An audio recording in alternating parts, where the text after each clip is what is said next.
From the first tip-off to the final buzzer, we've witnessed rivalries reignite, styles rise, and campuses come alive. Welcome to the special edition of The Locker Room.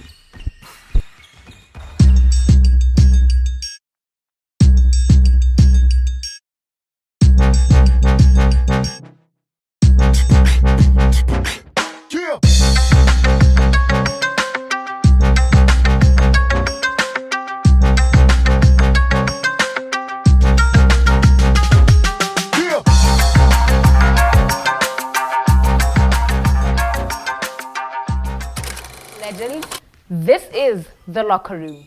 Today we'll be talking about legacy. We'll be talking about What's up, legends? This is The Locker Room. And today we'll be talking about legacy. Not just what you do in the game, but what you leave behind for others.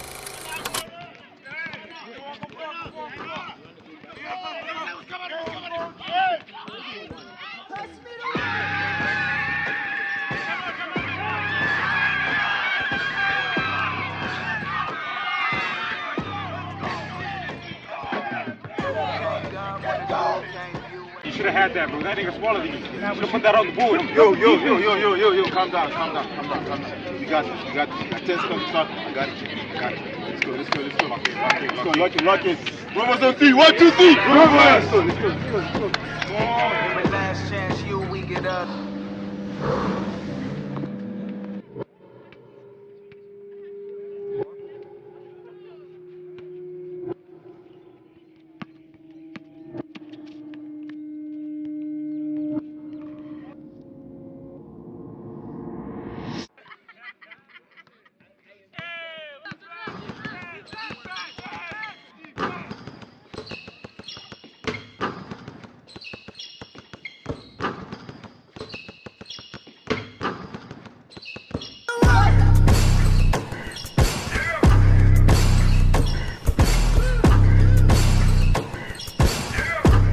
Sports fans, we are live at the University of Botswana, home of UB Relics. Look out for the campus clash on Good Friday in this arena. All right, time to stir up the conversation. Let's break it down in hot takes.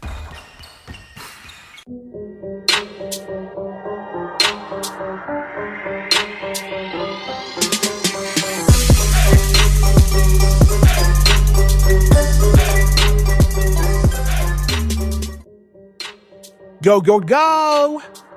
Welcome back to Hot Takes for the rawest, realest, and most unfiltered takes in FBF action. You already know, I'm your boy, Joe, holding it down with my die. Tumi in the building, fam. And today's real take is extra special. We've got the man, the myth, the legend, Theo, the league commissioner himself. Welcome to the show, Theo. Hey guys, appreciate you having me. So, we're heading into the campus champions crash. All season long, teams have been going hard. Red Raptors, White Rovers, Yellow Wranglers. It's been wild. But before we go into that, Lito, gotta talk legacy. What does it take for a team or even a player to leave a lasting impact in this league? Yeah, man. From the outside looking in, it's always about medals and trophies. But you're the commissioner, Theo. You see the bigger picture. What's the difference between a team that just wins games and a team that leaves a legacy? Well, to me, winning games is just that, it's just winning a game. Any team can win a game, but when you talk about legacy, you're talking about something people remember you for, what you've done, and that people always attest to you. So for teams in FBF, we always remember the winners, as much as that's how it is. We want to remember the people always want to remember the championship winning teams, the Black Rebels from the first iteration, and then we have the Red Raptors from last season. And now, we don't know who's going to take it, but it's very open for anybody's taking, basically. So when we talk about legacy, we're always going to remember those teams and for who they are, how they won, and the obstacles they had to overcome. for the Black Rovers that first season, we know that they came from the bottom and came to win it all at the end of the tournament, and nobody expected it. People counted them out, and that's something that we'd say is that legacy. We're always gonna remember that team. If you were there, and you're always gonna remember that very first season of how that team came from nothing to come in, topple the giants that were supposed to be the giants in that season. And then last year we had the Red Raptors, which people didn't really think of as well because they didn't win the league stage. They weren't number one. They were competitive, yes, but like people remember really them for that grit, that toughness, that togetherness as well. There was a team that I was part of it, so I might be saying this and I'm sounding biased, but like I know it for what it was. At the end of the games, they'd clap up the fans. People were always cheering them on, and that's what we remember, and that's what we test the legacy to. So, we want to see teams that are consistent throughout, of course, and that matters a lot. And that's going to be the team's legacy if at all they end up winning, and it's because of that consistency and the character of the teams, the players themselves, how they treat themselves, how the fans see them. We want to see such things because that then builds a culture that becomes the team. And every season has its own, feel to it. So that's what we want to see. That's the legacy we want to see. Speaking of winning, let's get into it. First half of the season, Red Raptors were looking like the spot to beat. And now, White Rovers stepped up heavy in the second half. And then you got the Yellow Wranglers, who surprised everybody, winning the first battle of the benches. Leo, who's really taking this league? Red Raptors, White Rovers, Wranglers, or did you see a dark horse creeping in? I mean, I don't know. I don't know who's going to win the league. I know who I want to win the league, but I don't know who's going to win the league. And that's the beauty of it. All these teams are very competitive. And as far as you saying dark horse, I don't know if that exists in this season. People think the Blue Raiders are the team that's easy to beat. Everybody wanted to play them for the semifinals to get a better chance to get to the finals, but I don't understand why everybody thinks that, because the Blue Raiders have beaten every team just as much as all these other teams have beaten all these other teams. They're competitive as well. They beat the Red Raptors last season, or the only team that in the first half of the season. The only team that beat the Red Raptors in the first half of the season. They beat them again the second half. They beat the White Rovers in the second half. The only team that beat the Blue Raiders this second half was the Yellow Wranglers, and themselves are a competitive team. You already know that the addition of Dez in the second half of the season, he's a difference maker. You know how good of a player he is. So I don't know who's gonna take it. The White Rovers are at the top now, but like that means nothing because the Red Raptors were at the top last season. I mean, first half of the season. So we can say that momentum and all these things matter, but in a win or go home type of setting, any team can take it. Do not count any team out, and do not think anything of any team thinking that they're gonna win or that they're for sure winners. So yeah, that's all I have to say about that. I don't want to sound biased by mentioning teams and players, so I'm just gonna leave it at that. It's gonna be a very competitive tournament for sure. Facts. But let's keep it real, Rio. The streets been talking. Some people saying the Red Raptors peaked too early. Others saying the White Rovers got no killer instinct when it really counts. And the Wranglers, some calling them a fake. Nothing about the Raiders. What's your take on all that? Yeah. I mean, like I said, no one is talking about the Raiders because the way they play, they're such a together team themselves, but to other people, you don't see them and see star players. You have players like Tinashe, you have players like Payne, you have players like Topo, who's the team captain, and you see them, you don't think, he's better than Pearson, or he's better than OT, or he's better than Tlotlo, or he's better than Tabang, or he's better than Dez. But the way they play together, and that's something that not a lot of teams have. That's something that matters in stages like top four, in games where you have to win and you go home. That's something that's is gonna matter a lot, and people often overlook that aspect of the game and how you play. As for the Red Raptors peaking early, you can only beat what's in front of you, and I can't attest to how they played this second half of the season because there was just a lot of factors. You know, we saw a game where they started the game and there was only 5 players on the bench, and it was a game against the Yellow Wranglers. It was a very important game for them, but they had no bench players at the beginning of the game for whatever reasons that was. And the game against the Blue Raiders, they basically flopped at the end of it. So, you know, when you lose a game after having been up by 15 at some point in the second half, what can you say to that? You know, it's either you say they flopped, they played badly to end the game, or the other team had enough grit, had enough, you know, consistency throughout the game. They went on a good run and they ended up winning off of, you know, free throws at the end of the game. You take it for what it is, and you can't really say that, you know, this team is performing better, but they shouldn't be, or they should be better because of the players that they have. Every team is good in this season. Every team is competitive, and any team can win. You know? So that's just that's all I can say about that.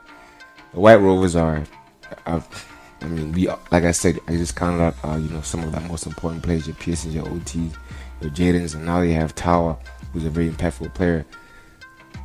I don't know why people don't think they have killer instinct, you know, just because of the way they made it into the top 4. I know, you know, what people are thinking, what people are saying, what the word on the street is. I understand all that.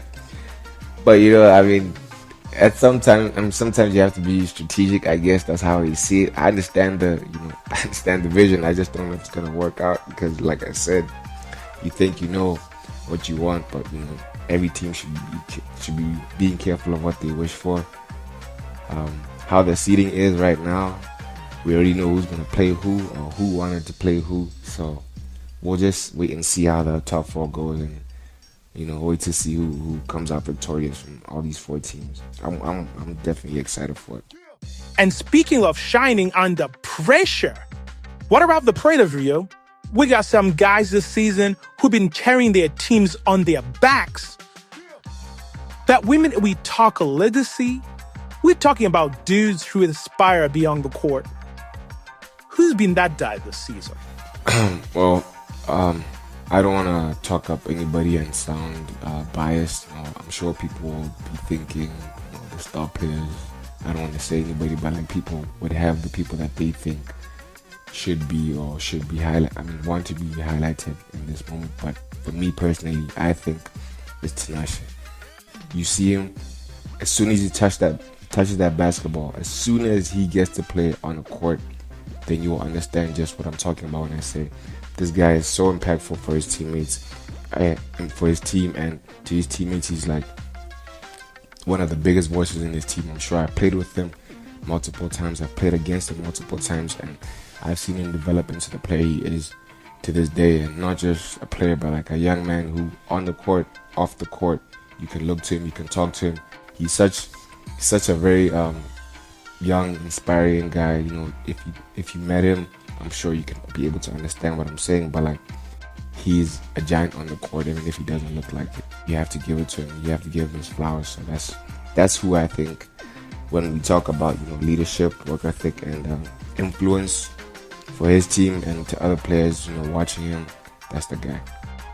You know, this conversation about legacy and impact, it reminds me what the word says. Proverbs 13:22. A good man leaves an inheritance to his children's children. And that inheritance isn't just money or trophies. It's influence, character, faith. Are you lifting others up? Are you inspiring them to grow in their walk with God? Jesus himself said in Matthew 5:16, "Let your light shine before others, that they may see your good deeds and glorify your Father in heaven." That's real legacy, man.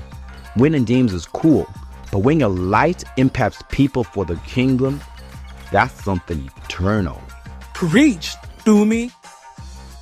Yo, here, with the Campus Champions Clash coming up, what advice do you have for these players who want to make that lasting impact? Well, I mean, I've been in two of the past Champions Clashes. This would be my third, and I've won one, fortunately, and I've been in the final for both of them. So I know, what every player wants to achieve. I've achieved it myself. I know how much it matters to the players who, because it's a long season. You play out, the whole season hoping to get to the top four, and then when you're finally there, the lights are blinding. You see all these fans. You're trying to win. You're trying to play good for your team. You're trying to pick up your teammates. You're trying to do this, do whatever to make sure you get that win.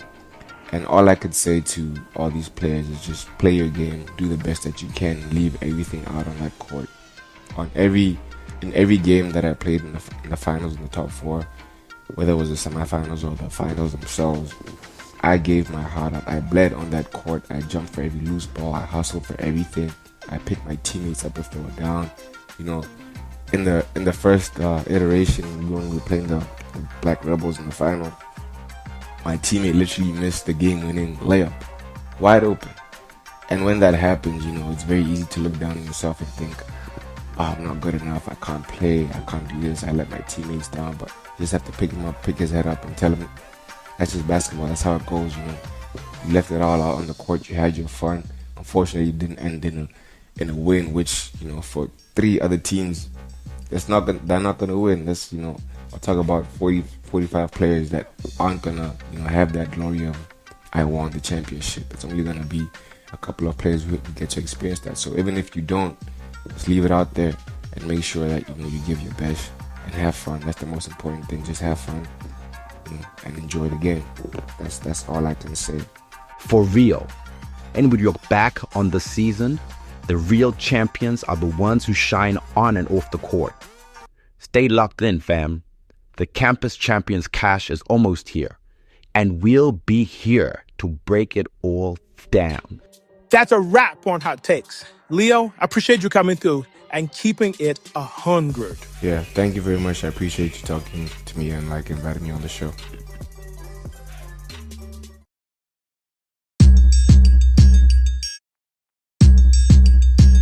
Wins come and go. Records get broken. But it's about your impact that lasts forever.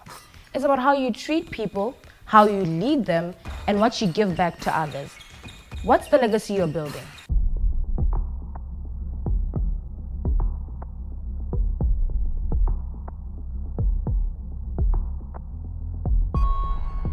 This week, do something that makes a lasting impact on someone's life. That's it for this week's Locker Room. Keep grinding, keep believing, and see you next week Tuesday at 7 p.m. What's up, legends in the making? This is The Locker Room. Sorry. You know what I was thinking? I was thinking of the original outro. But today we'll be talking, and I'm like, no, that's not it. Yep.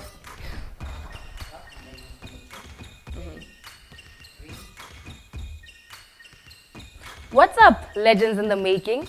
Welcome to... What happened? No, it's fine. Okay, I thought you're like... What's up, legends in the making? This is The Locker Room. Today we're talking about legacy.